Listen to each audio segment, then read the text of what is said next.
If we're both still lonely at 30, marry me. Ethan Miller used to say whenever life embarrassed him badly enough to need a joke, and Caleb Brooks always answered the same way, with that lazy half-smile that made Ethan's chest feel too small. Careful, Miller. I might hold you to that. The first time Ethan said it, they were 16, sitting on the cracked curb outside Westlake High after Ethan's junior prom date, left with someone taller, louder, and richer. Caleb had shown up in an old denim jacket with 2 milkshakes from the drive-thru, 1 chocolate, 1 vanilla, because he remembered Ethan hated strawberry, but always forgot to say so. The second time was in college, after Ethan's first serious boyfriend sent a breakup text during finals week. Caleb drove 3 hours from Boston to Ithaca in a snowstorm, threw a blanket over Ethan's shoulders, and said, "Congratulations, you're officially too good for him." Ethan had laughed through swollen eyes and said, "Then marry me someday, coward." Caleb had only looked away and muttered, "Name the date." By 28, the joke had become part of them, as familiar as Caleb stealing the onions from Ethan's burgers, or Ethan knowing Caleb pretended to like black coffee because he thought sugar made him seem less intimidating. Everyone in their circle knew about it. At birthdays, someone would raise a glass and ask when the wedding was. At holiday parties, their friends would shove them together for pictures and call them the Brooks-Miller scandal that never happened. Ethan always laughed the loudest, because laughing made it safe. Laughing meant nobody could hear the truth hiding underneath. Caleb was his best friend, his emergency contact, the person who knew the passcode to his apartment and the exact way his voice changed when he was pretending to be fine. Caleb was also an alpha with calm gray eyes, broad shoulders, and a cedar and mint scent that Ethan had spent years pretending did not settle his nerves faster than any medication ever could. That was the dangerous part. Ethan was an omega who survived by turning longing into comedy.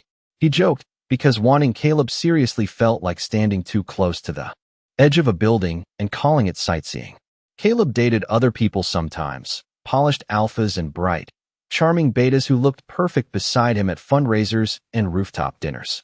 Ethan dated too, or tried to, but every first date ended with him comparing the stranger across the table to the man who had once walked 6 blocks in January, because Ethan mentioned he was craving cinnamon rolls. So Ethan kept the joke alive, polished and harmless, like a penny in his pocket. 30 is coming fast, he would say. Better start saving for rings. Caleb would lean back, eyes unreadable, and reply, "I've been ready longer than you think." Ethan never asked what that meant. Some answers were too bright to look at directly. Then, on a warm Saturday evening in June, beneath strings of white lights at a vineyard wedding outside Napa, the joke finally stopped being funny.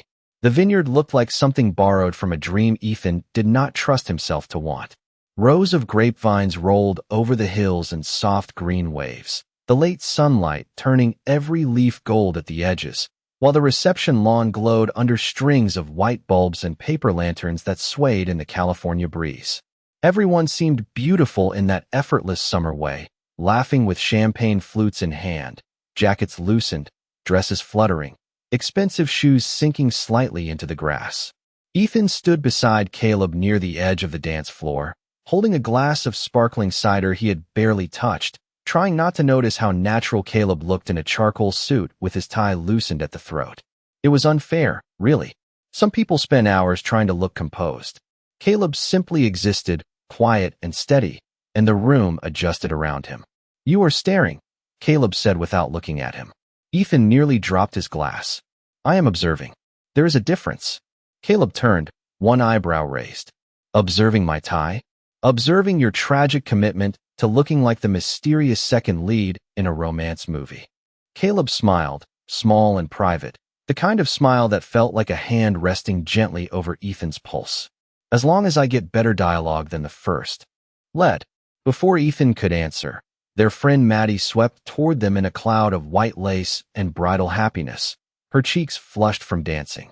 "There you two are," she said, pointing at them like she had discovered fugitives. "I was wondering where my favorite unofficial couple disappeared to." Ethan groaned. "Maddie, you are legally married now. Please use your power responsibly." "I am using it perfectly." She grabbed his wrist, then Caleb's sleeve. "The bouquet toss is happening, and you are both participating." "Absolutely not," Ethan said. I am an adult man with dignity. Caleb looked at him. Since when? Ethan glared. Maddie laughed and pulled harder. Within seconds, Ethan found himself among a bright crowd of guests near the dance floor, while Caleb stood several feet away with the bachelors, looking far too amused for someone also being publicly humiliated. The disc jockey announced the bouquet toss with unnecessary enthusiasm. Someone shouted, "Ethan, this is your moment." Another voice added, "Caleb, get ready for your proposal." Ethan pointed at the crowd. "I hope every one of you steps on a grape." Laughter rolled across the lawn. Maddie turned her back, counted to 3, and threw the bouquet high. Ethan did not reach for it. He truly did not. He simply lifted his hands because the flowers were flying directly at his face, and suddenly the whole arrangement landed against his chest in an explosion of white roses and eucalyptus. The crowd screamed as if destiny had signed paperwork. Ethan froze, bouquet clutched in both hands, while Caleb stared at him from across the lawn with an expression Ethan could not read. Then the garter toss happened, and because the universe had apparently chosen comedy as a weapon, the small satin loop sailed past 3 eager alphas and landed neatly against Caleb's shoulder. He caught it on instinct. For one suspended heartbeat, the vineyard went silent. Then their friends erupted. "Kiss, kiss, kiss," someone chanted. Ethan felt heat crawl up his neck. Caleb walked toward him slowly, the garter held loosely in one hand, the setting sun turning his gray eyes almost silver. "We can ignore them," Caleb said, quietly when he reached him. "I know," Ethan said, but his voice sounded thinner than he wanted. The chanting grew louder, playful and harmless, yet the air around Ethan suddenly felt too warm, too crowded, too full of alpha scents tangled with perfume, wine, and summer grass. His suppressant patch under his shirt gave a faint, worrying sting. Caleb noticed the change before anyone else did. His smile faded. Ethan forced a laugh for the crowd and lifted the bouquet between them like a shield. "Relax, Brooks. It is just a joke, right?" Caleb did not laugh. He looked at Ethan as if the answer mattered more than the entire wedding. Then he leaned closer, slow enough for Ethan to step away, gentle enough to make the world hold its breath, and when his lips brushed Ethan's cheek in the lightest possible kiss, the joke cracked open and something ancient, bright, and terrifying woke beneath it. For half a second, Ethan thought the world had gone quiet because everyone was waiting for him to laugh. Then he realized the silence was inside his own body. The music still played, bright and cheerful over the vineyard lawn. Guests were still clapping, still teasing, still holding their phones up for pictures. But beneath all of it, something in Ethan had stopped running away. Caleb's lips had barely touched his cheek, a careful, respectful brush meant for an audience. Nothing more than a public answer to a silly wedding chant. It should have been harmless. It should have been easy. Instead, Ethan felt the contact sink through him like sunlight through ice. The air sharpened. The scent of cut grass, white roses, champagne, and summer dust faded until there was only Caleb, cedar and cold mint, steady as a forest after rain. Ethan's fingers tightened around the bouquet, so hard a rose stem bent in his grip. Caleb pulled back at once, but not far. His eyes searched Ethan's face, and the teasing warmth from a moment ago was gone, replaced by something focused and alarmed. "Ethan," he said softly. Ethan tried to answer. He truly did. He opened his mouth, ready to make another joke, ready to save them both with sarcasm the way he had done for 12 years. Maybe he would say, the kiss was terrible. Maybe he would say Caleb owed him dinner now. Maybe he would say something ridiculous about suing the bride for emotional damages. But the words would not come. His throat tightened, and a sudden wave of warmth rushed under his skin, not dangerous, not painful, but so overwhelming that his knees almost forgot their purpose. His suppressant patch stung again beneath his shirt, sharper this time, and his heartbeat kicked into a rhythm too fast for the calm smile he was trying to wear. A few guests began laughing again, mistaking his frozen expression for embarrassment. "Look at him," Maddie called from somewhere behind them, delighted and unaware. "Ethan is blushing." Someone else whistled. "Caleb, I think you broke him." Ethan forced his lips to move. "I am fine," he said, but the sentence came out thin and airless. Caleb heard the lie immediately. He always did. His hand hovered near Ethan's elbow, close enough to catch him, far enough to ask permission without words. That small distance nearly undid Ethan completely. A stronger alpha might have reached for him. A careless alpha might have enjoyed the way the crowd cheered, might have played along, might have pulled him closer because everyone expected it. Caleb did none of that. He stepped slightly in front of Ethan, blocking him from the brightest lights and the nearest cameras, turning his own body into a quiet wall. "Do you need air?" Caleb asked, so low that only Ethan could hear.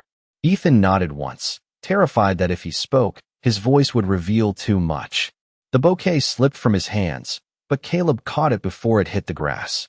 Their fingers brushed around the stems, and the second touch was worse than the first. Worse because it was not public. Worse because there was no reason for Ethan's whole body to recognize Caleb like a locked door recognizing its only key. A soft scent escaped him before he could stop it, vanilla warmed by summer rain, fragile and unmistakably Omega. It was not strong enough to cause a scene, but it was strong enough for Caleb. Ethan saw the exact moment Caleb understood. His gray eyes darkened, not with hunger, not with triumph, but with a stunned kind of fear, as if the answer to a prayer had arrived at the worst possible time. Caleb inhaled once, carefully, then went very still. "We are leaving the lawn," he said. It was not a command. It was a promise. Ethan tried to smile. "That bad of a kiss?" Caleb looked at him, and the sadness in his expression made the joke collapse between them. "No," he said. "That real of one." Then he handed the bouquet to a confused groomsman, placed 2 fingers lightly at Ethan's wrist, and guided him away from the music, the laughter, and the watching crowd, toward the shadowed stone path behind the reception hall where the vineyard lights could no longer pretend this was just another joke. The stone path behind the reception hall curved away from the music and into a quieter part of the vineyard, where the laughter softened into a distant blur and the night air smelled of soil, leaves, and cooling summer dust.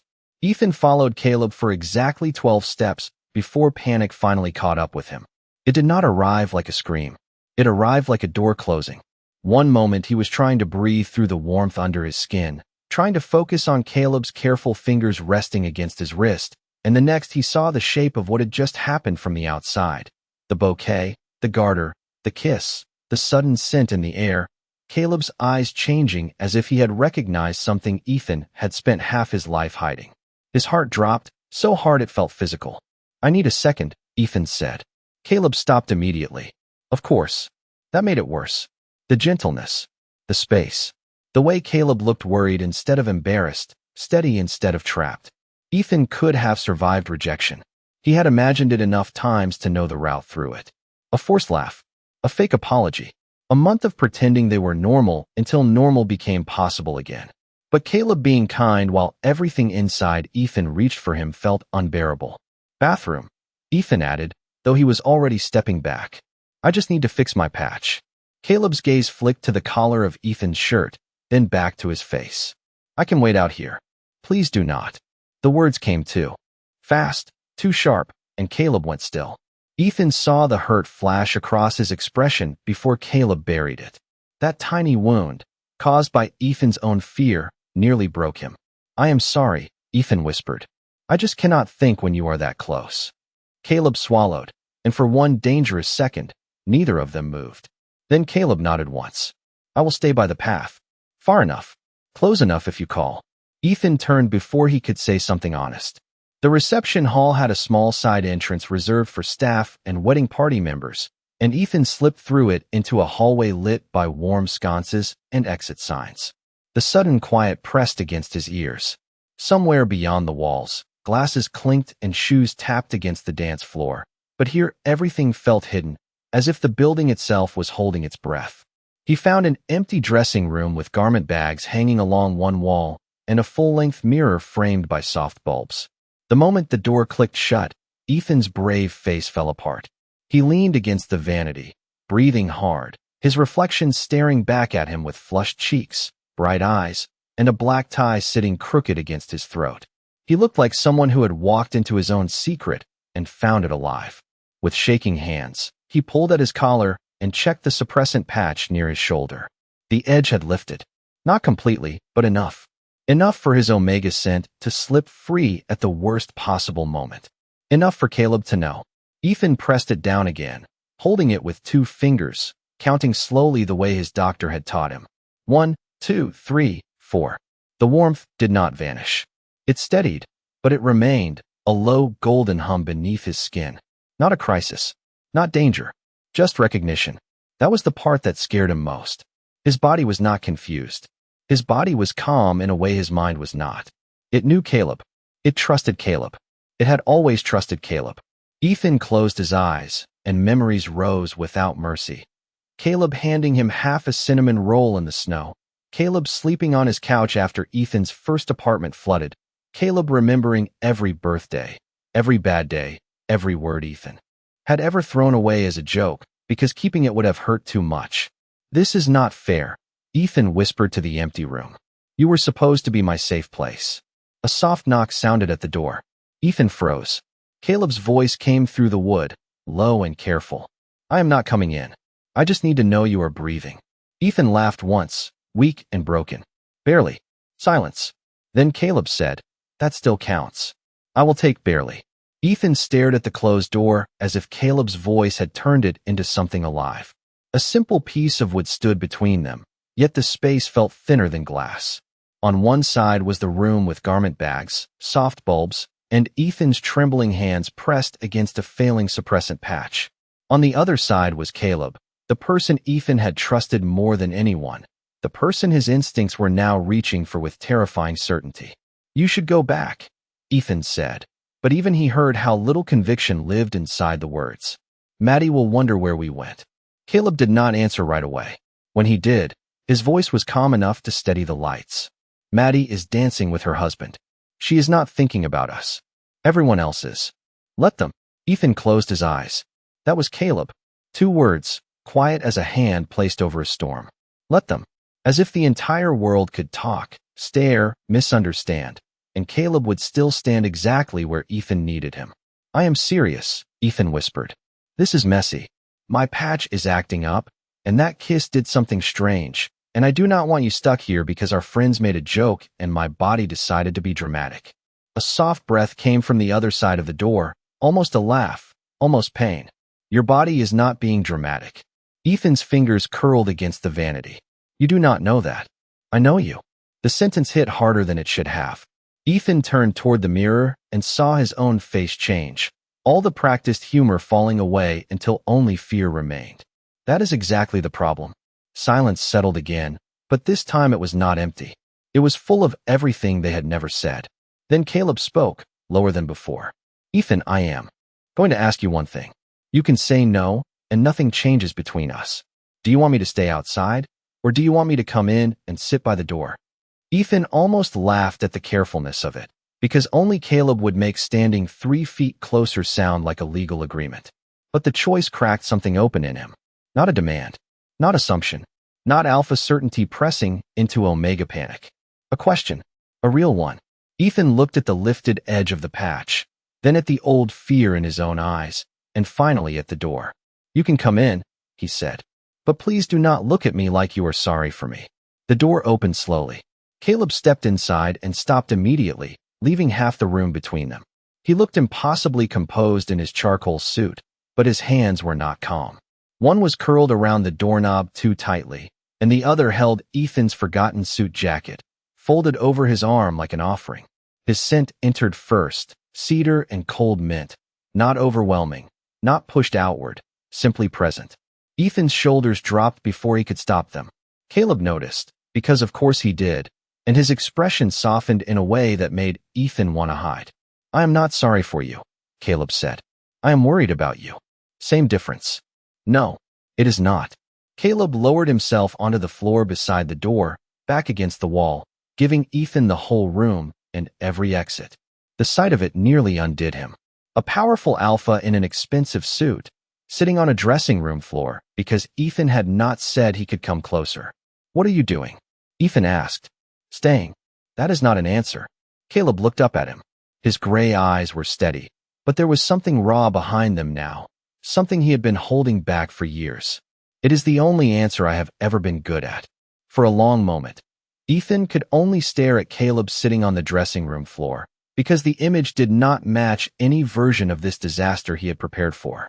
In every nightmare he had ever invented, Caleb stepped back with regret, or laughed awkwardly, or became so careful around Ethan that their friendship turned into a museum. Exhibit, preserved but untouchable. He had never imagined this. Caleb choosing the least powerful place in the room, knees bent, shoulders against the wall, eyes lifted with a patience so tender it made Ethan want to cry. "You cannot say things like that," Ethan said, his voice rough. Caleb tilted his head slightly. "Like what?" "Like staying is something you have always been doing." Caleb looked down at his own hands, and the quiet that followed felt older than the wedding, older than the joke, older than the life they had built around not naming things. "It is true." Ethan let out a shaky breath and turned away from the mirror because his own reflection looked too hopeful, and hope was dangerous when your best friend was an alpha who could change your whole life with one honest sentence. "Caleb, please do not make this sound romantic because I am having a biological emergency in a dressing room at Maddie's wedding." "I am not making anything sound romantic." Caleb's mouth curved faintly, but his eyes stayed serious. "You are wearing a crooked tie, your patch is failing, and there is a garment bag next to you labeled Mother of the Bride. This is not exactly how I imagined telling you." Ethan went still. The air between them changed shape. "Telling me what?" Caleb closed his eyes for 1 second, as if he had finally reached a door he had spent years walking around. When he opened them again, the guarded calm was gone. "That I have wondered about you for a long time." Ethan's heart beat once, hard. Wondered. About the bond. Caleb did not move closer, but the words did. They crossed the room and touched every hidden place Ethan had tried to lock away. The first time was senior year, outside the gym after prom. You were crying into a chocolate milkshake and pretending you were not. I sat beside you, and your scent changed when you fell asleep against my shoulder. It was faint. You were on blockers even then, but I felt it. Ethan gripped the edge of the vanity. You never said anything. You were 16. Caleb's voice was firm, almost pained. You were hurt, embarrassed, and trying to survive your first real heartbreak. I was not going to turn that into something about me. Ethan swallowed. Caleb continued carefully, each confession placed between them like something fragile. Then in college, during that snowstorm, you opened your apartment door, and I knew before you said a word that you had not eaten all day. Your scent was exhausted and scared, and still somehow felt like home. I told myself it was friendship. I told myself alphas can be protective without it meaning anything. And did that work? Ethan whispered. Caleb gave a quiet laugh with no humor in it. Not once. The room seemed to tilt around Ethan, not from panic now, but from the sudden rearranging of history. Every remembered kindness became double exposed, one image laid over another. Caleb driving through snow. Caleb saving the corner brownie because Ethan liked the edges. Caleb answering calls at 2 in the morning. Caleb saying, I have been ready longer than you think. Why did you let me keep joking? Ethan asked. Caleb looked at him then, raw and unprotected. Because one night, after your breakup with Marcus, you were half asleep on my couch. You said losing me would hurt worse than being rejected by anyone else. So I decided I would rather be your best friend forever than risk becoming the alpha who made you afraid to come home. Ethan had no defense against that kind of love, the quiet kind that had been standing beside him for years without asking to be seen. For a moment, he forgot the wedding, the lifted patch, the music beyond the walls, and even the impossible warmth still humming beneath his skin. All he could hear was Caleb's last sentence, soft as a bruise and just as deep. You thought I would stop coming home to you? Ethan asked. Caleb looked away first. That alone felt like an answer. I thought you might smile and forgive me, Caleb said. Then start measuring every word, every hug, every late-night call. I thought you would become careful with me, and I could survive almost anything except becoming someone you had to be careful around. Ethan pressed a hand over his mouth, not to hide tears, but to hold himself together. The cruelest part was that Caleb was right. Ethan had built their friendship like a shelter, then locked every dangerous feeling in the basement and called it safety. If Caleb had confessed too early, Ethan might have run, not because he did not want him, but because wanting him would have made the whole shelter shake. I was scared too, Ethan said at last. Every time I joked about marrying you, I hoped you would hear it and prayed you would not. Caleb's eyes lifted to his. The room seemed to brighten around that small, impossible truth. Before either of them could speak again, a phone buzzed on the vanity. Ethan flinched. Maddie's name lit up the screen, followed by a message that made his stomach drop. Are you two okay? People are asking. Ethan stared at it. This is how public disasters begin.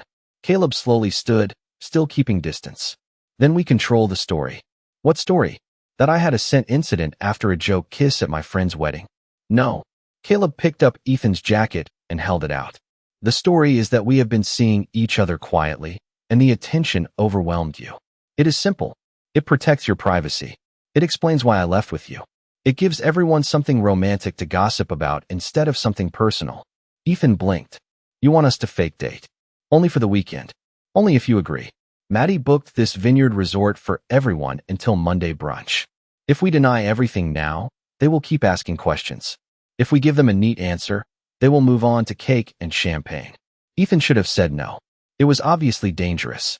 Pretending to be Caleb's secret partner while his body was still learning the shape of a possible bond was like standing in dry grass with a lit match and calling it weather. But the alternative was worse. Curious eyes, whispered guesses, people reducing the most frighteningly tender moment of Ethan's life to an Omega rumor. He took the jacket from Caleb's hands. Their fingers did not touch this time, and somehow the restraint felt more intimate than contact. Ground rules, Ethan said. Caleb nodded immediately. You make them. No surprise touching. No alpha performance. No acting possessive just because people expect it. Agreed. If I say I need space, you give me space. Always. Ethan swallowed. And when this weekend is over, we talk for real. Not as a joke. Not as a cover story. Caleb's expression softened into something almost painful. That is the only part one wanted. When they returned to the reception lawn 10 minutes later, Ethan wore Caleb's jacket over his shoulders, and Caleb walked beside him with a careful 6 inches of air between them. Their friends noticed instantly. Maddie's eyes widened. Someone gasped. Someone else whispered, I knew it. Caleb did not correct them. He simply leaned close enough for Ethan alone to hear and said, Breathe. I am right here. For the first time that night, Ethan did. By the time dinner ended, the vineyard had transformed from golden celebration into blue evening, with candles flickering along the long farmhouse tables and the San Francisco guests pretending they were not freezing under the open sky. Ethan sat beside Caleb beneath a canopy of lights, Caleb's jacket still warm around his shoulders, while Maddie glowed at the head table and their friends stole glances every few minutes as if they had discovered a secret romance in the wild. The cover story worked too well. People stopped asking if Ethan was sick and started asking how long he and Caleb had been hiding things. Ethan smiled until his cheeks ached. Caleb answered only when necessary, calm and polite, never adding details that would trap them later. We wanted privacy, he said once, and somehow made the whole table accept it like a court ruling. The dangerous part was that pretending with Caleb did not feel like pretending. When a server brought dessert, Caleb quietly switched plates because Ethan loved lemon cake and disliked dark chocolate. When Ethan reached for water, Caleb had already moved the glass closer. When the breeze turned cold, Caleb did not touch him, but shifted his chair just enough to block the wind. Every small act said, I know you, in a language Ethan's heart understood too well. For nearly an hour, Ethan let himself live inside the lie because the lie was gentler than most truths he had known. Then Caleb was called away by Maddie's father, who wanted advice about a business contact in Seattle, and the 6 inches of safety beside Ethan disappeared. He told himself he was fine. His patch had settled. His breathing was normal. The warmth under his skin had softened into a quiet ember. He stepped away from the table and toward the stone balcony overlooking the vines, needing 1 minute without eyes on him. The night air helped. Rows of grapevines stretched into darkness, and beyond them, the hills rose like sleeping animals beneath the stars. Ethan had just begun to relax when a voice behind him said, So the rumors are true. He turned and found Oliver Hayes leaning near the balcony rail, a polished alpha in a navy suit, one of the groom's college friends from Los Angeles. Ethan remembered him vaguely from cocktail hour. Too smooth, too curious, always looking at people as if they were invitations. Rumors are usually more confident than facts, Ethan said lightly. Oliver smiled. You and Brooks. I admit, I am surprised. He never mentioned having an Omega. The word landed wrong. Having. As if Ethan were a car Caleb had failed to park in public. That is because I am not an announcement, Ethan replied. Oliver's eyes flicked to Ethan's bare neck, then to Caleb's jacket. No bond mark, though. Ethan's stomach tightened. The balcony suddenly felt narrower. Oliver took one step closer, not touching, not threatening, but close enough to turn the air uncomfortable. Forgive me. I only mean that some alphas enjoy playing protective when there is no real claim behind it. Before Ethan could answer, the cold, clean scent of cedar and mint cut through the night. Caleb was there. He did not rush. He did not raise his voice. He simply stepped between Ethan and Oliver with the kind of stillness that made noise unnecessary. There is no claim because Ethan is not property, Caleb said. He is a person. He decides who stands close to him. Oliver's smile faded at the edges. I meant no offense. Then you will not mind stepping away. The silence held for 3 heartbeats. Then Oliver lifted both hands and returned to the reception without another word. Caleb did not turn until the balcony was empty again. When he faced Ethan, all the sharpness left him. Are you all right? Ethan looked at the man who could have made the moment about dominance and instead made it about choice. Something in his chest loosened so suddenly it hurt. I am not sure, Ethan whispered. But I think I just realized the safest part of tonight was never the cover story. It was you. The balcony held them in a pocket of quiet while the wedding continued behind the glass doors, warm with music, candles, and laughter that no longer seemed to belong to another world. Ethan stood with Caleb's jacket around his shoulders, the faint scent of cedar and mint woven into the fabric, and realized he was no longer trembling because of the failing patch. He was trembling because the safest person in his life had just become the most possible future. Caleb watched him carefully, hands at his sides, giving him the same choice he had given him all night. Space. Time. A way out.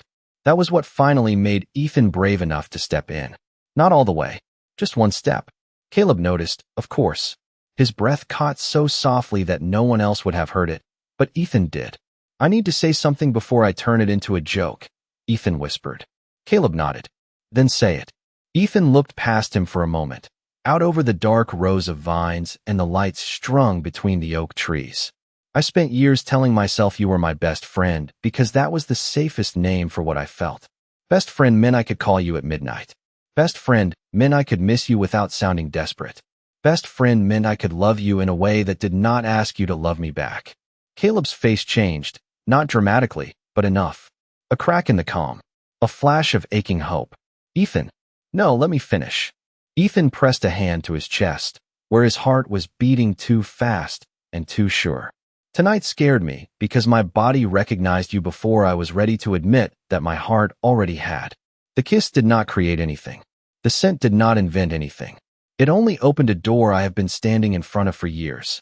Caleb did not move, but his voice sounded rough when he answered. I do not want a decision. Made because of a bond response. Good, Ethan said, and for the first time that night, his smile felt real. Because this is not the bond talking. This is me, completely embarrassed, slightly underdressed for an emotional confession, and very tired of pretending I do not want you. Caleb let out a breath that looked like it had been trapped in him since high school. What are you choosing? Ethan stepped closer, closing the careful 6 inches that had protected them all evening. Both, he said. My best friend and my mate, if you still want that. Caleb's eyes shone under the balcony lights. I have wanted that longer than I knew what to call it. He lifted one hand slowly, stopping before he touched Ethan. Ethan answered by placing his own hand in Caleb's palm. The contact was simple, warm, and steady. No performance. No audience. No claim. Just a choice meeting another choice in the quiet. A soft pulse moved between their joined hands, bright and gentle beneath the skin, like a match struck behind paper. Ethan looked down. A faint silver mark, delicate as moonlight, shimmered at the inside of his wrist. Caleb had one too, mirroring it exactly. Neither of them spoke for several seconds. The vineyard wind moved through the vines, and from inside, their friends began cheering for the last dance of the night. Caleb looked at the glowing mark, then back at Ethan. We can still take this slowly. Ethan squeezed his hand. We will, but not backward. By morning, everyone at the farewell brunch noticed the matching marks before either of them mentioned a word. Maddie gasped so loudly she nearly dropped her coffee. Someone whispered that they had known all along. Ethan only leaned against Caleb's shoulder, tired, peaceful, and finally unafraid. Caleb looked around the table with the calmest expression in Napa Valley and said, "We did warn you this might happen someday."